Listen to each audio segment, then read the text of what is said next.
never been in an accident. And watch this be the freaking time that I get in an accident. But if I do get in an accident, at least it's fucking being recorded. Hopefully, no highways are shut down because I can't use my maps in this scenario. But we should be alright. Hopefully.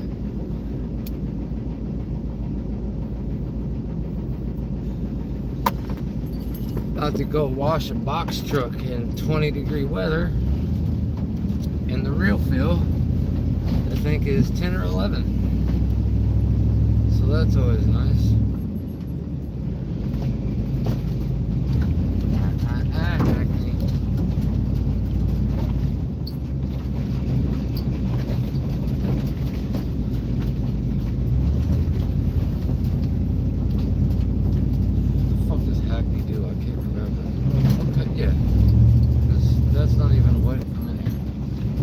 That's a business, sir. Yeah, we want to get in front of that cop, I guess.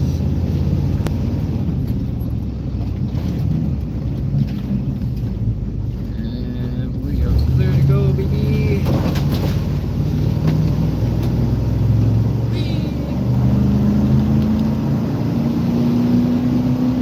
Alrighty.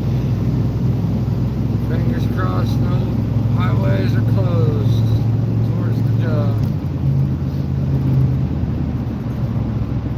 That would suck.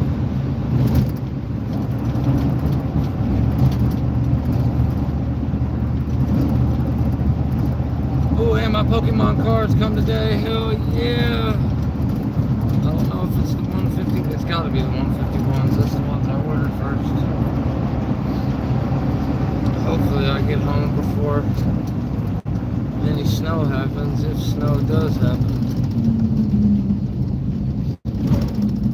Oh yeah, the brakes are terrible.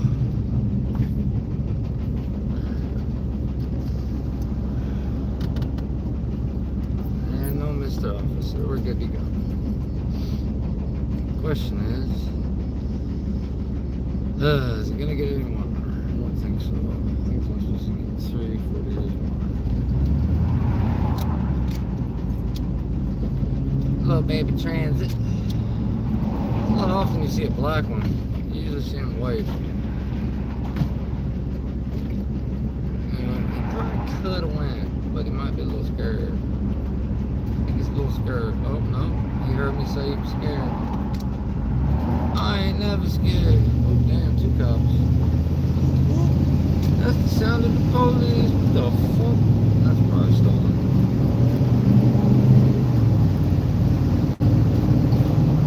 Headed to the job to get this money.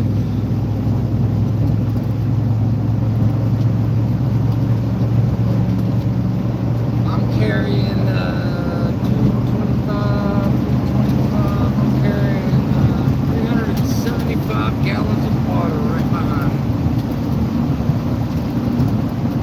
me in a 1-ton van, baby.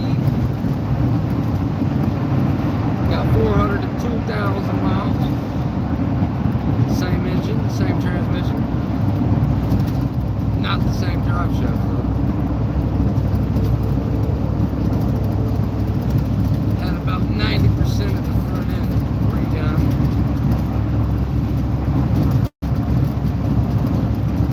It's a very interesting phone holder. It must be to record driving. It has to be. Turn the phone. Okay, I get it now. Stupid. Now, if somebody comes in here and you can guess what city I'm in based on the highways, well, you win. How about that?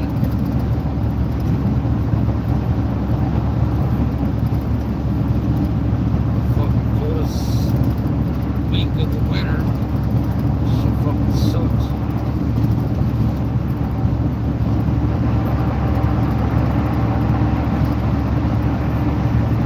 Should have tried to go live on Kick. Because outside of their major creators,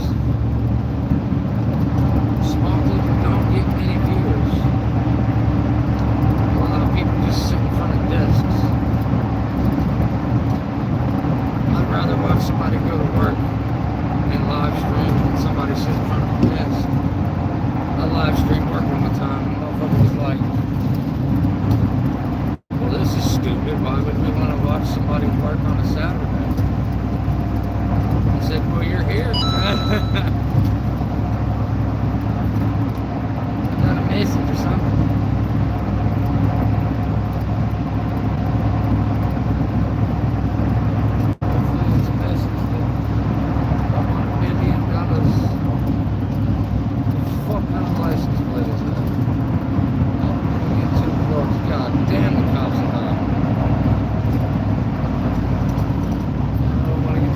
What is that license plate?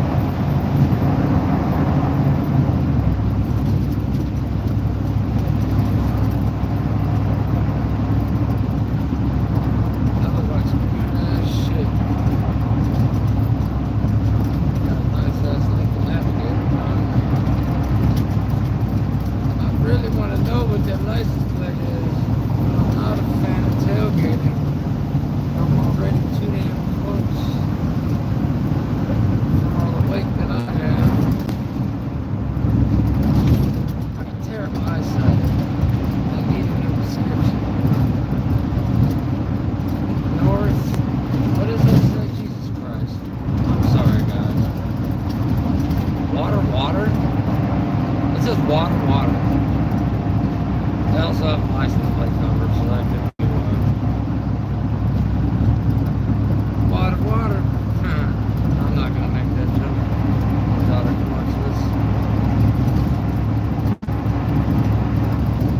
Water. Y'all drink iced coffees? I've been on these monster locomotives. Fuck that's it.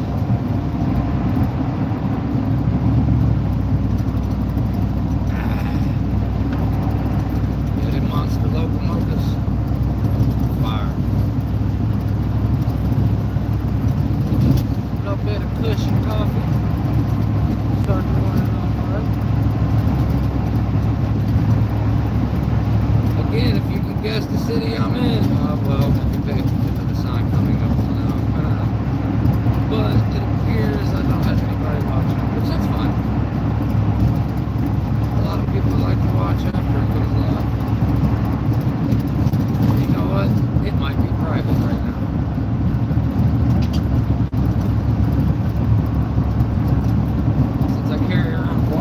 Pressure washer, I gotta keep it freaking deathly hot in this mug. Run the heater at night, put on the pump and all the piping. You know I'm rocking the safety, my boy.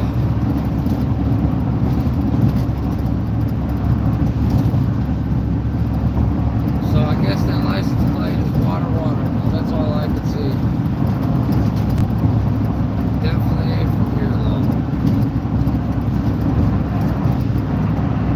Then when you see a plate, at least in my state, if you see a plate and it's all red numbers with a white background, that's a dealership plate. They can swap those from any vehicle on their lot, deep covered and bigger.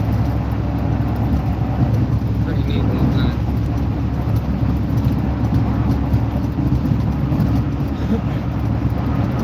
I was driving 10 years ago, probably 10 years ago, and I was coming from Whiteland, going to Brownsburg. My buddy was driving, and we was driving alongside a semi, and my buddy, he knew something was wrong and something was about to happen. So he sped up and got around the dude and got far ahead.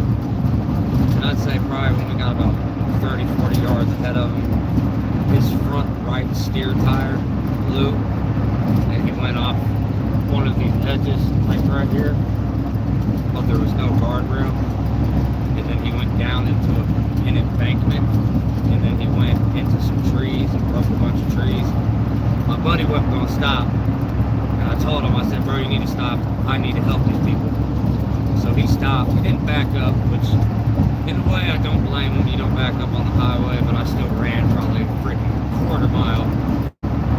Get down to where they slid down this hill, very, very, very steep. It had just rained for days, very muddy. I slide down this hill, kind of on my heels and my butt and my hands. I'm already covered in mud. I get down to the semi. It's almost on its roof. Not all the way, but almost on its roof. But the passenger door is like faced up, but it's angled backwards. I'm seeing smoke. I don't climb up immediately. I yell. I say, hey, is anybody, are y'all alive? Are y'all okay? Nothing. To me, it felt like 3 minutes. It was probably 15 seconds. And finally, a dude's head popped up, right? And I was like, come on, man, it's starting to smoke. He was like, hold on. And he put his finger up for hold on. And he went back in the semi that's on its side, leaking fuel, smoking. All of a sudden, it catches fire. It doesn't engulf. It's a small fire, but it's a fire. And it was a tractor and trailer and everything. And so I'm yelling, fire, fire. So at this point, again, it feels like 5 minutes, probably 5 seconds. I start to climb up on the bottom of the tractor where all the suspension and drive shaft is, and I maybe make it up a step and a half, and dude pops up with the girl. I'm like, fuck, somebody's hurt. So I climb up the rest of the way, and he was like, I don't know if he said go back down, or I ended up going back down, and he threw his girlfriend to me. She was tiny. I caught her, and I threw her behind me. I'm not a big dude by any means. I'm pretty strong, but my adrenaline was going so hard that I threw her probably a good 10 feet behind me. Didn't care. Had to get her away because the flames are getting bigger and the smoke is getting heavier. He ducks back down. And I'm like, bro, I'm about to have to go. This is about to engulf. He hops out. I step up, hold on with one hand, grab his hand with my other hand, and yank him out that mud. I push him in front of me and I push him up the hill. The entire time, we're all sinking in mud. Luckily, I had some muck boots on. I was almost up to my knees in mud. So we all get up the hill. I remember turning around at one point, and there's at least, I mean, it have to be 20, 25 people just watching. This was 2008, so phone cameras weren't that popular, but there was a couple. And by the time I was finishing climbing up the hill, because I had the girl and the guy way ahead of me, making sure they were fine, there was a bunch of old men, trucker men, coming up the hill, or coming down the hill with fire extinguishers to put it out. And I'm like, well, where the fuck was y'all at when our lives were in danger? And my buddy that stopped, he's up there watching too, which I don't blame him. Not everybody has that in them. And so I get up. The fire department's there, ambulance is there. So I mean, it had to have been, I don't know, at least a 15-20 minute ordeal. Probably not. And I get up the hill. I get where the guy and the girl's at. The guy's on the ground, on his knees, hugging his girlfriend. He is distraught, as he should be, right? It wasn't his fault. He blew a steer tire. When you blow a steer tire on a semi, if it's right, you're going right. And he just went down that hill. He's hugging her, he's crying, he's apologizing, he's saying he's so sorry, it'll never happen again. I believe he said he would never drive trucks again. And this female, his woman, has the audacity, the nerve, because I'm standing right there, I'm like 2 feet. Don't get me wrong, I don't expect a thank you. I don't want a thank you. But you would think when somebody helps save your life, because if I wasn't there, I don't think they would have got out in time. At least they'd have had bad smoke inhalation. You at least acknowledge and say thank you. But he's hugging her, crying, saying he's sorry. This woman looks down at him, grabs his face. She starts to get teary-eyed. I'm like, okay, she's feeling the emotion from the situation. She says, the laptop, do you think the laptop is going to be okay? Do you think it'll be all right? And I looked at her, And I said, ma'am, and she looked at me. I said, your laptop is gone. All your belongings gone. Look at your tractor trailer. It's engulfed in smoke. It's probably going to catch flames and everything is gone. You need to be thankful that you're alive, just as your boyfriend is right now. And her boyfriend looked up at me and okay, so they did say thank you. Now that I'm talking about it, I'm reminiscing, remembering. He did look up and say thank you. As I was leaving, because as soon as I finished saying what I said to her, I was finishing saying it, walking away, because that woman pissed me off. She was worried about a laptop when they almost died. It was the wildest experience ever. Still went to work, caked in mud. I probably had 30 pounds of mud on me between my freaking boots being covered, my ass being covered, my knees, my hands, my elbows. It was, I would do it again. If it was engulfed in flames and I couldn't get close enough, I wouldn't obviously get in. But now I'm in a position that if I see an accident like that, I can grab my pressure washer, turn it on, and try to put out the flames at least, you know?